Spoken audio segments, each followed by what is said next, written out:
სატარიფო და არასატარიფო ბარიერები ევროკავშირთან ვაჭრობაში ეროვნულ ბიბლიოთეკაში რიგით მესამე სემინარი საქართველოს ევროკავშირის ბიზნეს საბჭომ გამართა.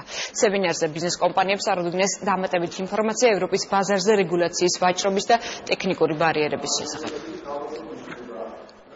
ის კომპანიები, რომლებიც ადრეც ოპერირებდნენ ევროპულ ბაზარზე, აშკარად უკვე გაცილებით გამარტივებულ პროცედურებით გადიან აი ამ სავაჭრო რეგულაციებს და რაც შეეხება ახალ კომპანიებს, დამწყებ კომპანიებს, მათთვის ეს არის ძალიან გამარტივებული, უბრალოდ საჭიროა იმ რეგულაციების და იმ ტექნიკური ბარიერების ცოდნა, რომელიც სავალდებულოა, რომ იცოდეს ბიზნეს კომპანიის წარმომადგენლები. საქართველოს მთავრობა ახორციელებს შესაბამის რეფორმებს სტრატეგიისა და სამოქმედო გეგმის მიხედვით და ჩვენი მიზანია, რომ თითოეულმა კომპანიამ იცოდეს თუ რა რეფორმები განხორციელდება, რა თანმიმდევრობით და რა ეტაპებზე მოუწევთ მათ ევროპულ ტექნიკურ მოთხოვნებთან თუ სტანდარტებთან დაახლოება იმისათვის, რომ შეძლონ მათი პროდუქციის ევროკავშირის ბაზარზე თავისუფლად განთავსება.